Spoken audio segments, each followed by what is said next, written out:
So again, thank you very much for joining me today. My name is Colin Westwood, and today we're going to be starting off by talking about what is a handicap index versus course handicap versus plane handicap. So just to start, handicap index is what we all get through our GIN number and through being a member of Washington Golf. The handicap index is derived by posting scores. Those scores are calculated together with the course rating and slope and turned into a differential. That differential is used to create your handicap index. When you have 20 scores posted, the lowest 8 differentials are averaged together to create a handicap index. Handicap indexes have a maximum of 54, and they are always a 2-digit number, or they're up to a 2-digit number and then a decimal point. And handicap indexes can be a positive number or a standard number. So a standard handicap index of, for example, 10 means on average it's 10 strokes that you're looking to get around there. The positive means you're dipping them back. You're better than a scratch golfer. So handicap index is your generalized handicap. That is what it would be for an average golf course. Course handicap is what it is for a specific golf course. And what I mean by that is your handicap index has everything already taken into account. It counts your scores, turns it into a score differential based on the tees you played, and it comes up with that number. It's meant to show you kind of a baseline for across the board where you're at. Course handicap is used when you're actually playing a golf course and is specific to the set of tees that you're playing. It's important not to confuse the two because the course handicap is what you use when you're actually playing. Handicap index is primarily there to use to turn into a course handicap, or it's used for certain specifications for events where you have to have a certain handicap index to enter an event, or there's a minimum difference between you and your partner, different things like that. But in general, when you're actually out playing, the handicap index is not what you're using. It's your course handicap. That's what you're using on a day-to-day basis when you're on the actual golf course. The reason you need the course handicap is, one, for posting, to know where your strokes fall, to understand, your maximum hole score, and then also to know where your strokes fall when you're competing against somebody. So the course handicap is your handicap index multiplied by the slope rating of the tees you played, divided by 113, and then you add the difference between course rating and par.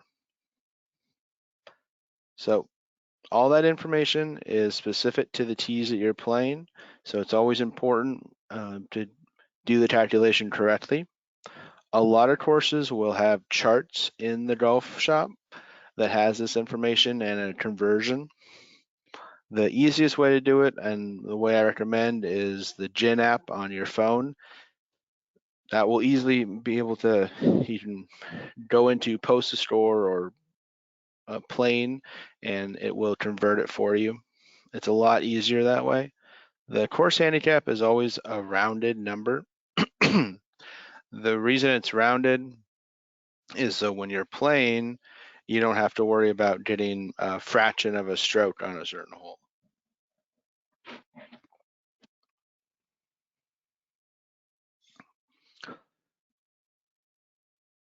So the next thing I want to go over was plane handicap.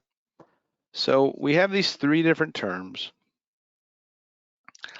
and a lot of people use them interchangeably, and I just want to make sure that we kind of go over the differences.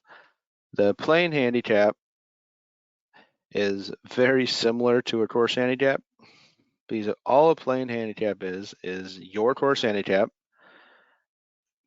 added together with any allowances that a club has for a certain event. So for example, you're playing a net event at your club and you get 80% of your handicap when you're participating. So your course handicap is a 20, 80% of 20 would be a 16, so therefore your playing handicap would be a 16. Yeah, so there's no special calculation for playing handicap, there's no set, excuse me. For course handicap, we have a set calculation that is always applied whenever you're converting your handicap index to your course handicap based on the tees you're playing. Then you convert to the playing handicap. It's based off of the event's information. So, so here's an overview of some handicap allowances that the USGA currently recommends. So for individual events, they recommend 95%. Usually the reason we have allowances like this for percentages is specifically to bring the higher handicap players down a little bit. Now, that's not to say that the higher handicaps are cheating or sandbagging or any of that. What it's there for is those higher handicap players have a greater volatility in their scores, meaning that their scores range a lot more than lower handicaps. And because of that, taking the 5 or the 15%, the little bit off the top, just helps reduce the variance as much. So all of these are recommendations set out by the USGA, and then your club can specifically create their own or use these, whatever they feel is appropriate for your event. So pause here for a minute. Mr. Simpson had a question. Says a very recent new member of our club has an index through a TaylorMade app, not GIN. Does that index have any validity for use in club play, tournaments, etc.? So there are still some companies out there that create their own indexes. If it's not authorized by the World Handicap System, the USGA or us, I would not recommend using it. The reason that is because of the PCC. That correction of the PCC is only available if you go through the World Handicap System. It's not they don't release that information about when it's applied or how exactly it applies. So there's no way to create a true authentic handicap besides going through the WHS. Now, your club, your events, you guys can make your own decisions. So if you want to allow it, that is completely up to you. It's not like we would prevent that, but it's not something I would recommend. So I hope that answers your question, Bob. So just a quick overcap here for these three terms: handicap index, course handicap, playing handicap. Handicap index,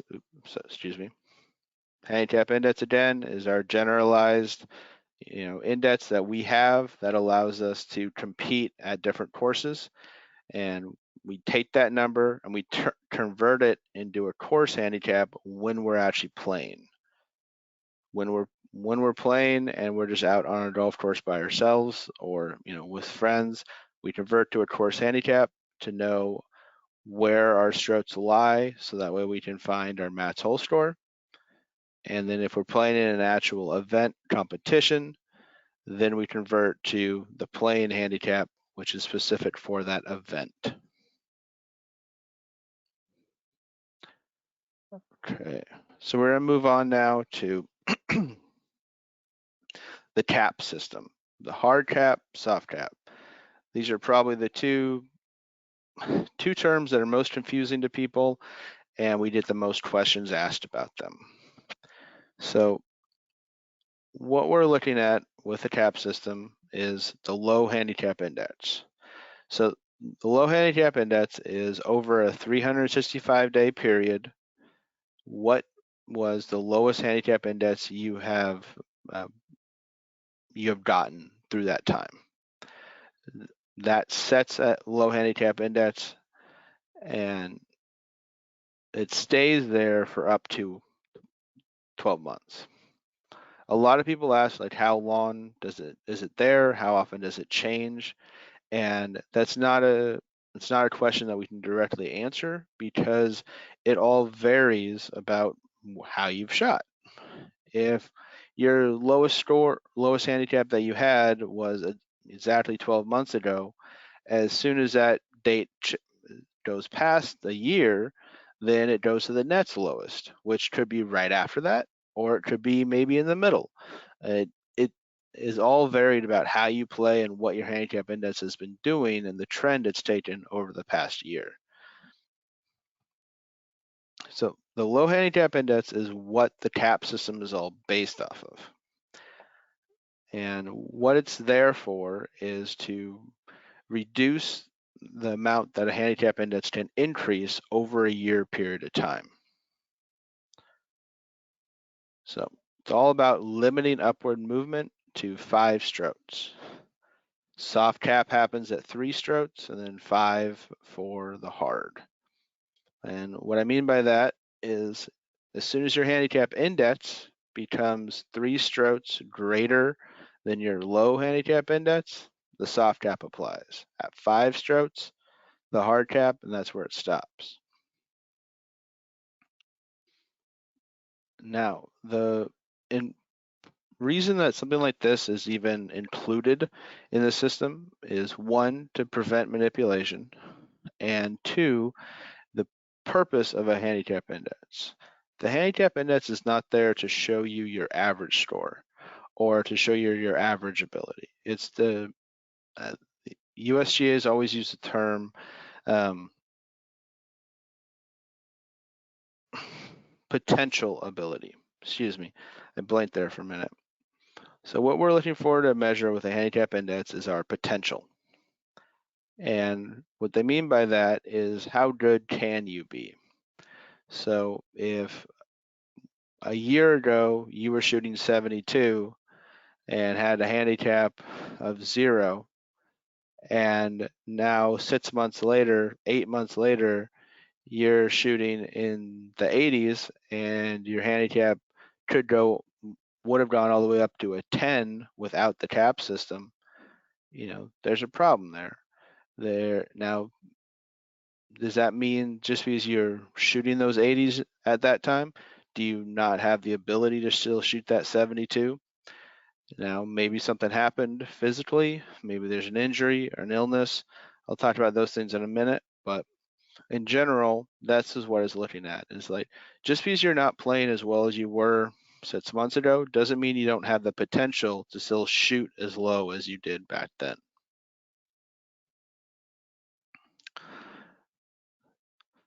So here's kind of an overview of the procedure for the tap system. The soft tap suppresses upward movement after 3 strokes, after your handicap index is 3 strokes higher than your low handicap index. And what it means by suppress is, from the 3 strokes up to the hard tap, 5 strokes, the amount in your handicap index goes up is reduced by 50%. So if your low handicap index was a 20 and you're currently at a 23, the next time your handicap index would raise by, let's say, 1 stroke to 24, it would instead just go to 23.5. It would limit that increase by 50%. And then hard tap is a strict limit at 5 strokes above. Now, important note here on the bottom to read is that this does not happen until someone has a full playing record of 20 acceptable scores. So when someone's just starting out, they're expected to be more volatile. They're expected to have more differences in scores, and so they don't immediately jump on this system and start having issues. We always wait until we have a full record those 20 scores, and then that would be the first low handicap index somebody would have, is once they have that full record. So let's start going through the soft cap. So here's an example that someone has a low handicap index of 10, and their current handicap index is a 15.2 without any caps or anything. So the difference between those is a 5.2. So now we determine how much over a 3.0 it is. So if your handicap index magically went from a low of 10 all the way up to a 15.2, we have a 5.2 difference. Now the soft cap would have applied starting at 3 strokes difference. So the 2.2 over the 3 would then be cut in half to a 1.1. So your 15.2, which is what it would be without any caps, would actually be a 14.1 with a cap applied. So this one, the soft cap is always pretty confusing, and so I just want to run through this one more time. What it's trying to do is prevent people from getting to the hard cap or delay them getting there. And it does that by, once you're 3 strokes higher than your low handicap index, 50% of any change greater than that is reduced. So in this example, we have a low handicap index of 10.2, current average differentials of 15.2. So that gives us a 5.2 difference between the two numbers. The soft cap happens at 3 strokes above, so we reduce 3 from 5.2, giving us 2.2 that would be affected by the soft cap. We take 50% of that 2.2 goes to a 1.1. So our average of 15.2 is actually reduced by that 1.1 to a 14.1. So the system does all this for you, so you don't need to memorize this. And the easiest way to explain it to people is just saying once you hit that three stroke buffer, then anything further is just reduced. It prevents you from getting to that hard cap as quickly. The hard cap is a little easier to go through. Basically, as soon as you hit that 5 strokes, boom, you're stopped. So in this example, we have a player with a 10.0 low handicap index. His current average is 17.4. The difference between the two is 7.4. Now, if we apply the soft cap first, we would come up with 15.2, which is actually 0.2 over 5 strokes, which isn't allowed. That gives us the 15.0 with the hard cap. So this example again was originally created by the USGA, but it's a little confusing how it's trying to show you the implementation or the math for the soft cap and then reduction for the hard cap, when just looking at this, we can all intuitively see that he's over that 5 strokes. So it would just be 15.0, but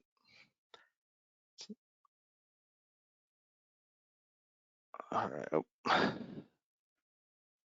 So I just want to run through the cap system one more time. Oh, we got a question here. Let me take that real quick. Mr. Simpson writes about what circumstance would justify changing a player's low handicap index value. So that's a great question, Bob, and something that I was definitely just about to talk about. So we just went through kind of the basics of how the cap system works. So as we all know, the system is automatic. All this happens behind the scenes without you or the player or the member having anything to do with it. So there's no way that it can take into account, circumstances that are out of people's control, injuries, illness. And that is where we rely on you as the handicap chairs, handicap committees to make those decisions. You guys have the authority to modify handicaps and modify low handicap indexes. And we want you to do that. We want you guys involved because in general, you know your members a lot better than we do. I am absolutely here to help and support and give advice, but in the end, I want the final decision to come from the club because, again, in general, you have more interaction with your members than we do, and you have a better understanding of what's needed. So, reasons to change a low handicap index or a handicap index are, for most part, illness, some disability, some change in their physical ability to play the game. Those are good reasons. Now, there's also sometimes where um, uh, we've probably, most of us have probably seen this, where a member played, 5, 6 years ago, had scores that were pretty low. They took 5 or 6 years off, and now we're coming back, and there's no way they can still play to those old scores.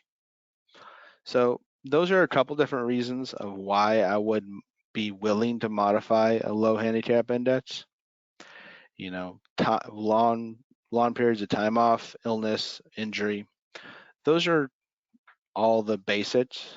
Obviously, there's others, and I'm not saying only to stick to those three, but those are just some of the reasons that I would think about it. So one confusing part about modifying a handicap index is, when you're modifying a low handicap index. So when you're modifying a low handicap index, it can't be over the player's current handicap index. So in this example, their low handicap index is 10 and their current is 15. If we want to remove the cap entirely and allow them to have their handicap index go up again, we need to decide what we want to move that low handicap index to. So for this example, the most we can move it to would be a 15. So if I change this player's low handicap index all the way to a 15, that would allow his current handicap index to be his 8 of 20 average, which would be 17.4. And that, but it would also allow him to keep going up until 20. Because if we set his low handicap index to 15, the next hard cap he would face would be a 20. So when you're modifying low handicap indexes, you really need to think about not only what you want their current handicap index to be allowed to, but how high you want to allow them to go. So let's say for this person, for example, they've played their 8 out of 20, they're at a 17.4 right now, and you think they're on the mend, or they think they're getting better and improving. So maybe we don't want to allow them to keep going as high as 20. Maybe we want them to max out at 18. So when we modify their low handicap index, rather than going to 15 as high as we can, we would only go to, say, 13, which would then prevent the handicap index from going above 18. So those are all things to consider when you're deciding whether or not to change the low handicap index and then how much. Now, the other hard one is if you have someone that you essentially want to, or you want to change their handicap to be above the cap or completely away from it. So I don't have an example on the screen, but if their low handicap index was 10, and let's say they're currently playing to a 25, in those cases, when there's such a huge difference, it's easier to just modify their handicap index and leave their low handicap index alone until there's a little until they're a little closer. When you modify a handicap index, you can actually set a number, and that's the easiest way to do it. When you're modifying either a handicap index or a low handicap index, both of the times you have to set an end date. So I'm going to pause my screen real quick, and I want to pull up an example of this, which I think will be better than me. Give me 1 minute here.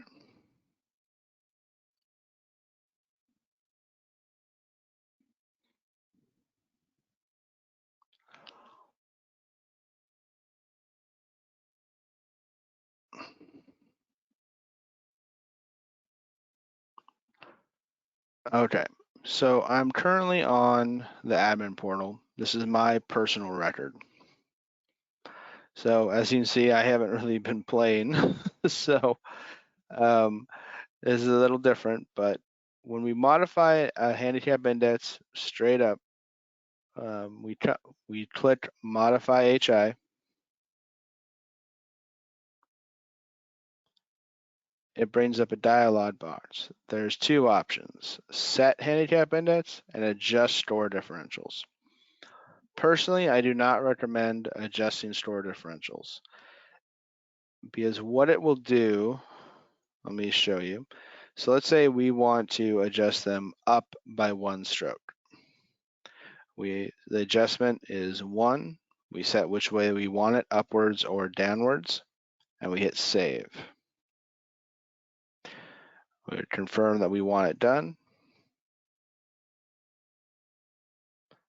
So what this does is add this adjustment of 1 stroke to the past 20 stores. You'll see this here on the right. So the theory behind doing it this way is just like you would see with a exceptional store reduction, which I'll talk about here in a minute, but it applies it to each store. So as someone posts more stores, those adjustments slowly fall off. But on the other hand, it looks very different and can be confusing for people.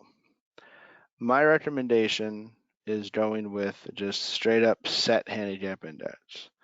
So let's say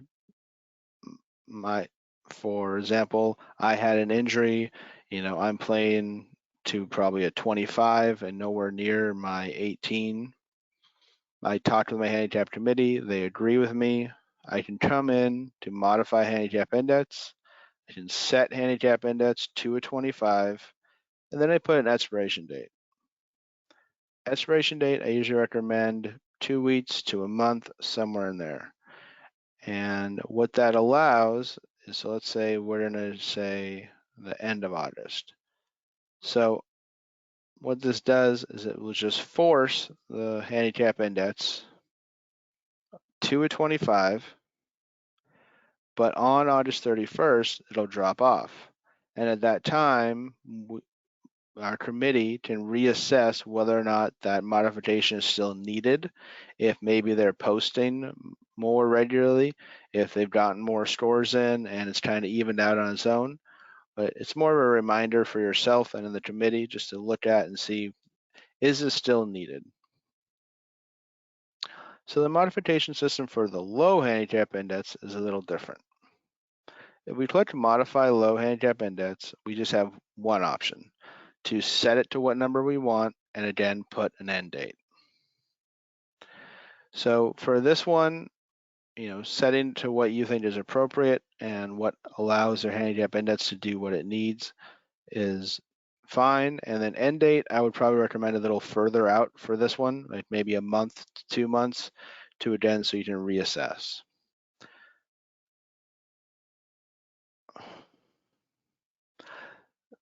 Yeah. And then So that's how you would modify a handicap index. So I just wanted to show that a little better than just talking about it. So let's get back to our slideshow here.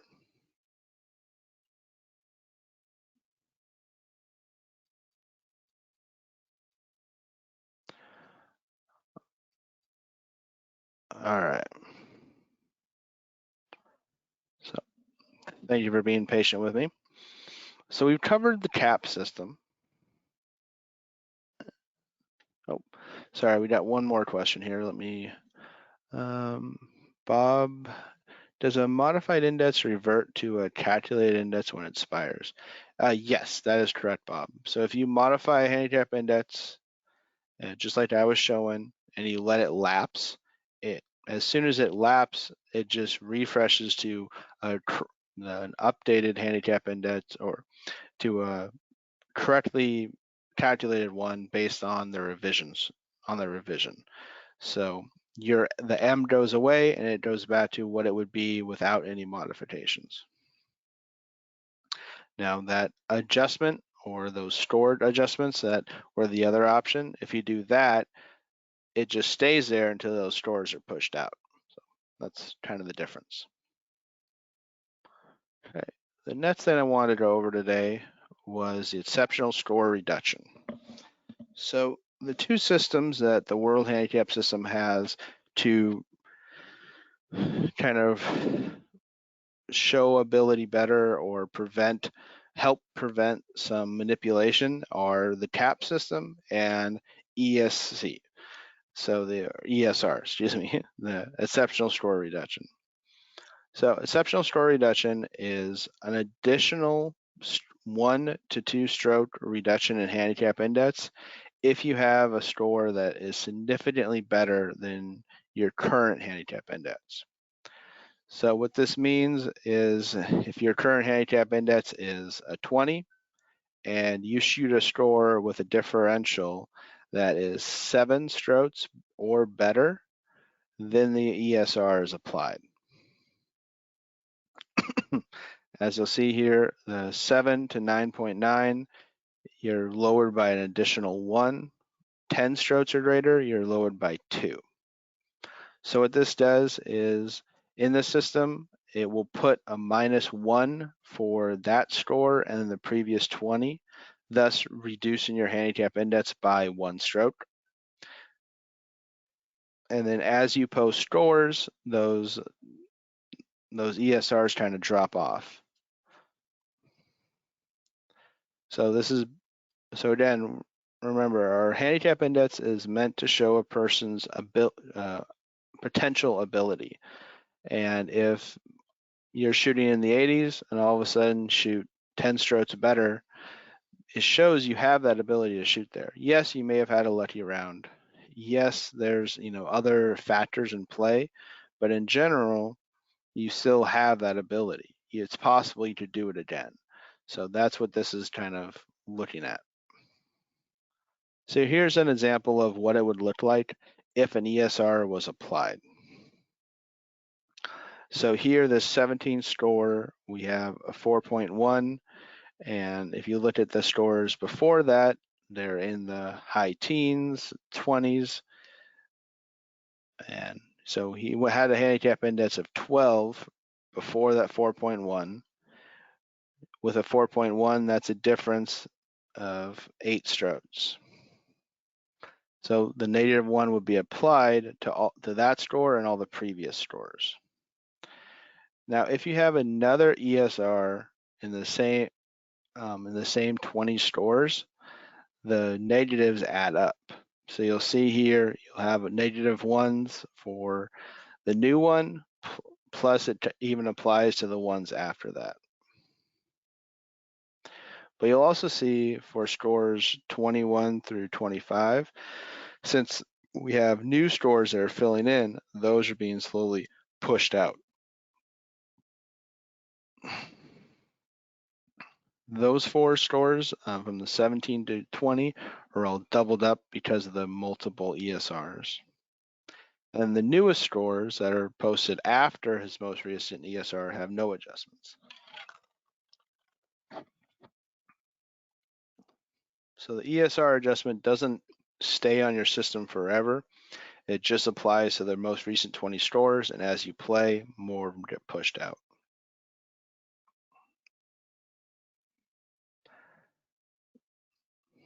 So I just thank you for joining me today, and thank you for participating with the questions. I'm happy to spend some time now to try to go over anything anyone has questions on.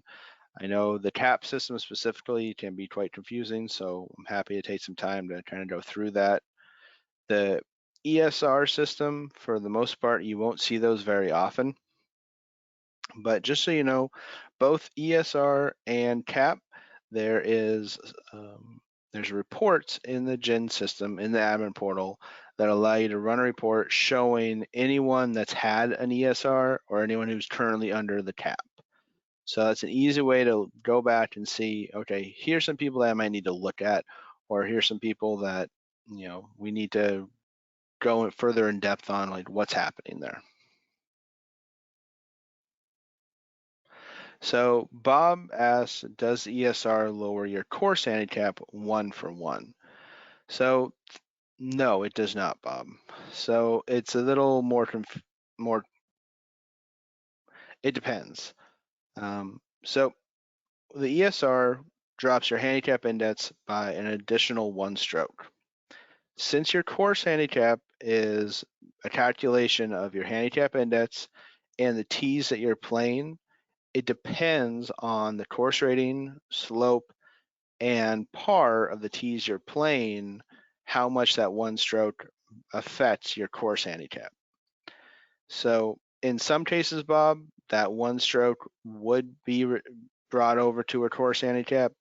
In other cases, it would not. It just all depends on how the math works out in the conversion to a course handicap.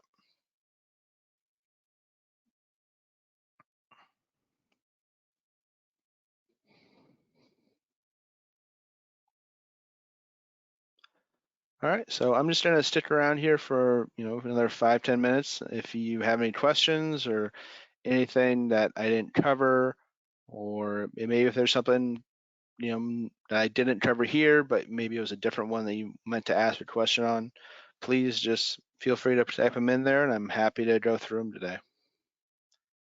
We have one more webinar in this series that I have coming up in September, and that one I'll be going over the handicap committee and the handicap review system process. Each year, the USGA requires that the committee does a review, and so I want to make sure we kind of go over that so people can start doing that review with the season coming to a close in October and November.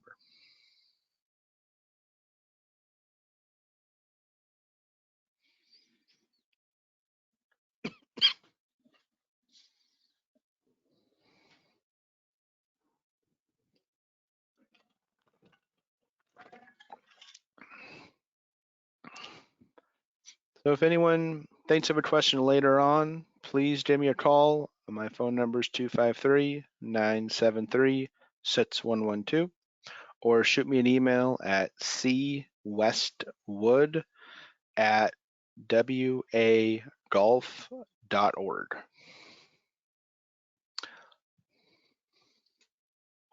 So Terry Story asks, is there a separate index for competition scores?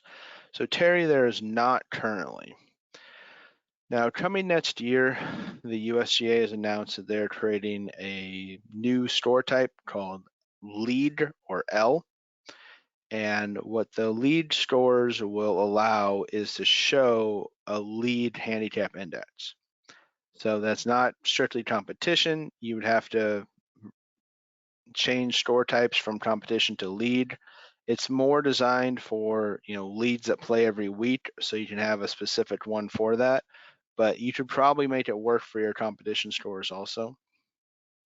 If you guys ever wanted to create a competition handicap for people, you'd have to do that more on your own with an Excel spreadsheet or something like that. Cameron asks, I am the handicap focal for 2 clubs. One is only showing.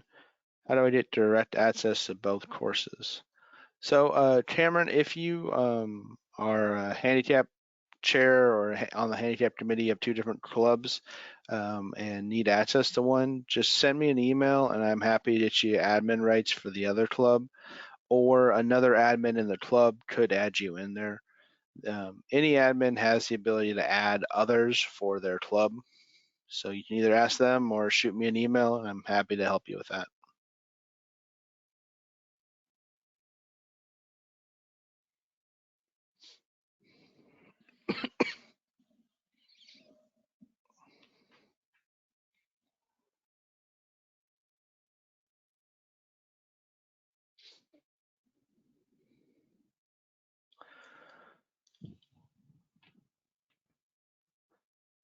So still got plenty of time. Feel free to type any more you got in there. Always happy to answer questions.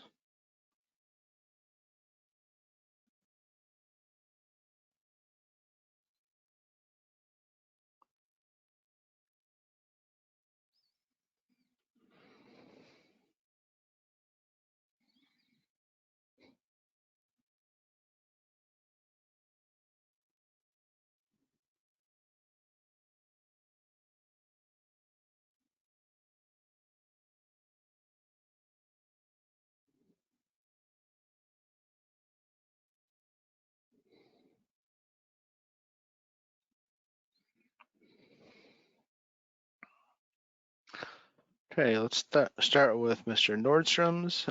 You mentioned reports. What and how to get various reports? Sure, so let me show you this real quick.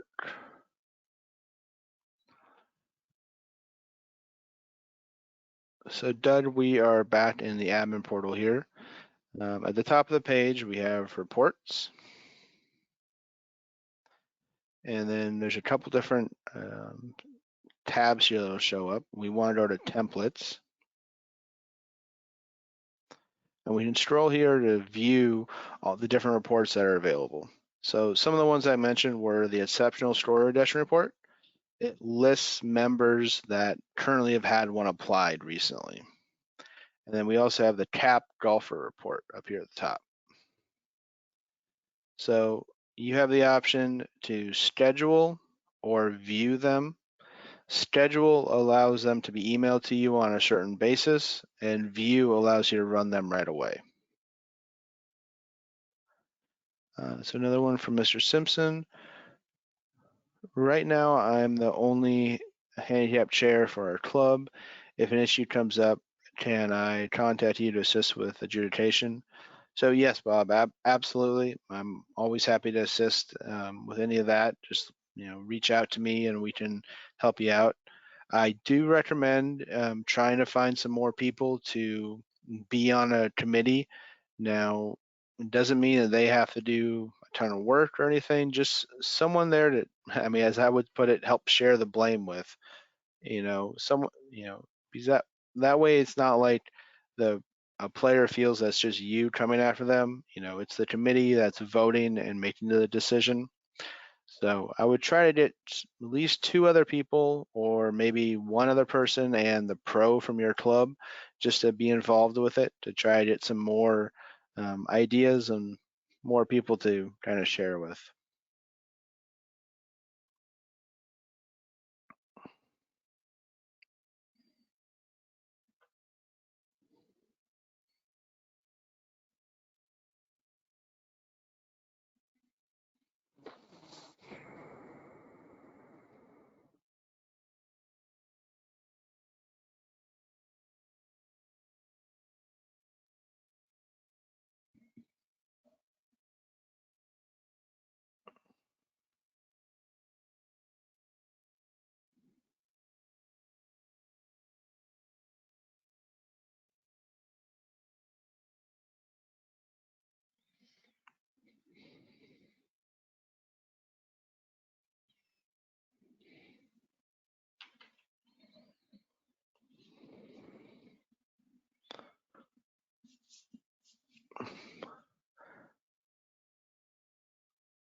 I'm still here, so feel free to type any questions.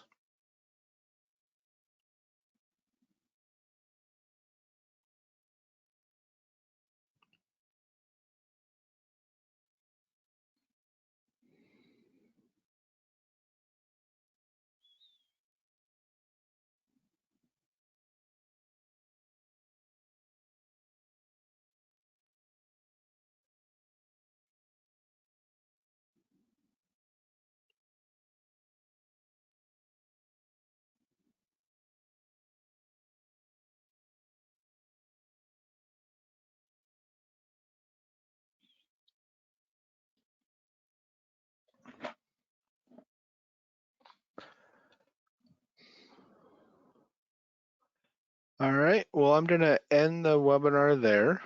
And again, if there's any further questions, please give me a call, send me an email. Happy to help anybody out. If ever I'm not available, Audrey Orem in our office is a good resource, or Torrin Westwood. He's can help you out also. Sherry Jacobson is also in our membership department and should be able to help out. So I hope everybody has a good day, and hopefully we'll see you on the next webinar. I will send out a link to this one once we have it uploaded to YouTube, so that way all of these can be available to you guys later. All right, everybody take care, and we will talk to you soon.